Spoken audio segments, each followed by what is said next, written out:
Welcome to the deep dive. Today, we're going to get into a really quite shocking and tragic event, the crash of Air India Flight 171. It's the story of how a completely routine flight just turned into an unimaginable disaster, literally seconds after taking off on June 12th, 2025. We're talking about a Boeing 787 Dreamliner here, one of the most advanced planes flying. It was on its way from Ahmedabad in India to London Gatwick. And our mission today really is to unpack the preliminary findings from the Aircraft Accident Investigation Bureau, the AAIB. Their report just came out on July 12th. And we also want to explore the really critical questions that are still swirling around this whole incident. Absolutely. It's a deeply complex situation because while this initial report, it gives us some incredibly specific details, some really crucial ones.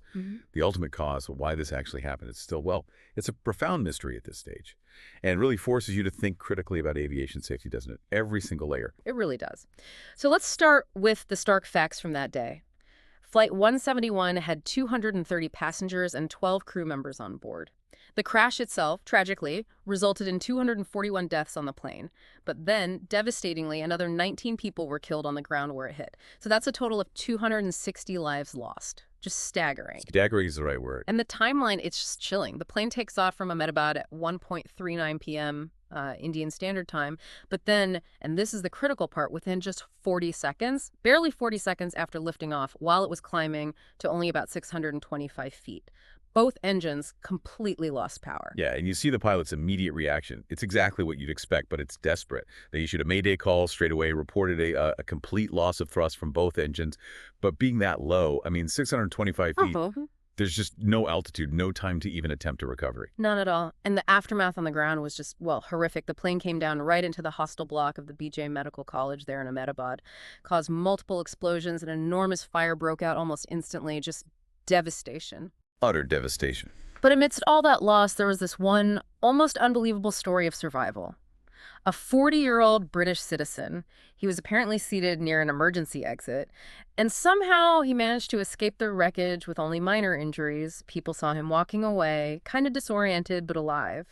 Tragically, though, his brother, who was on the same flight but seated somewhere else, he didn't make it. It just highlights the sheer randomness of survival in these kinds of events. Awful. Absolutely brutal. So as these human stories are coming out, the investigators, the AAIB, they were focused immediately on the mechanics, on what happened, and what their preliminary report found.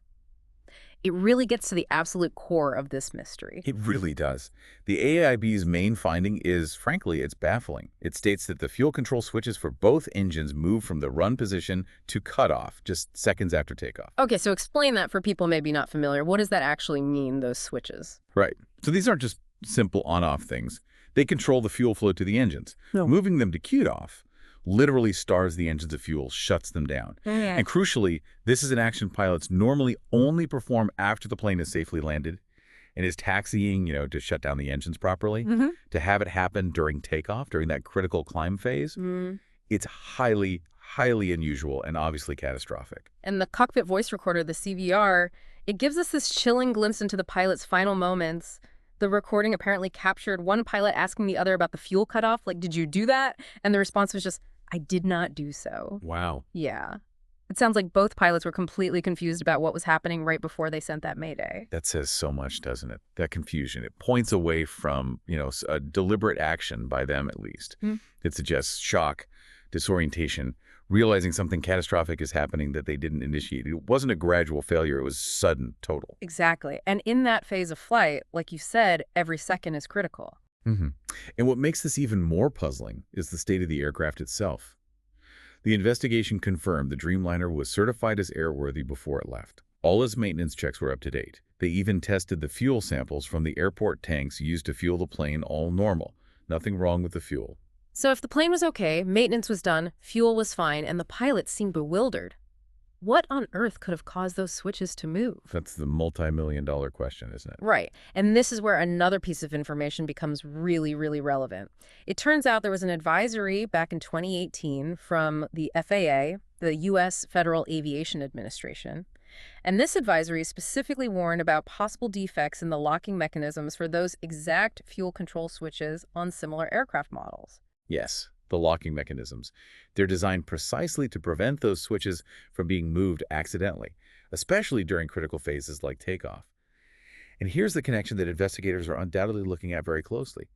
Air India, at the time of this crash, hadn't actually carried out specific inspections related to that 2018 FAA advisory. Why not? If there's a warning about something so critical. Well, the key thing is the advisory wasn't mandatory. Compliance wasn't legally required by the FAA or, it seems, by Indian regulators at that point. Oh, And this really highlights a difficult area in aviation safety. You have these advisories pointing out potential risks, potential defects. yeah. But if they're not made mandatory, airlines might weigh the cost, the complexity of inspections across a whole fleet against what they perceive the risk level to be. Sometimes the argument is that the risk isn't high enough to force immediate binding action. But as we see here, the potential consequences, even if the risk seems low, can be utterly devastating. So it leaves us with these huge unanswered questions, doesn't it? Did those switches move because of a mechanical failure, maybe linked to those potentially faulty locking mechanisms the FAA warned about?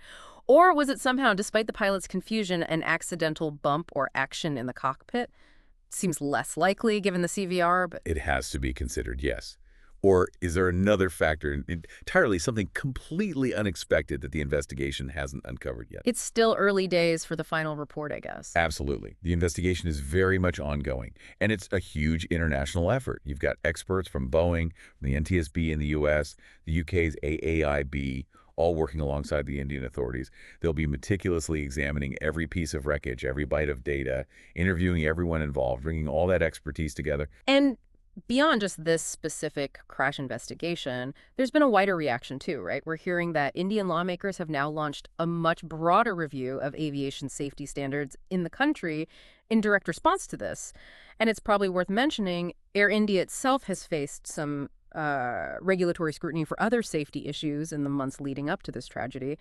So this crash has really put a spotlight on those existing concerns. It certainly has amplified them, and it forces a wider look at the entire system. Mm. So when you, the listener, think about this incident, what does it really tell us about aviation safety today?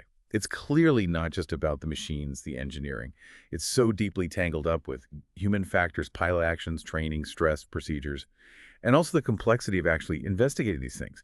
Even when you have a seemingly clear finding like the fuel switches, understanding the why behind it is another challenge entirely. Yeah, it shows how many layers you have to peel back. So, to kind of wrap up this deep dive for today, Air India Flight 171 stands as one of the worst air disasters in recent Indian history. That much is clear. And right at the heart of it is this core mystery surrounding those fuel cutoff switches. Why did they move from RN to TET-off just seconds after takeoff? Exactly. And maybe the final thought to leave you with is this. Given all these layers we've touched on, the specific mechanical action, the pilot's confusion, the non-mandatory safety advisories sitting in the background, what does it really take to ensure comprehensive safety in a system as incredibly complex as modern aviation? How do we balance investigating potential human error versus potential mechanical failure when that ultimate why is still emerging? What lessons are still waiting to be learned and, crucially, applied everywhere from a tragedy like this one?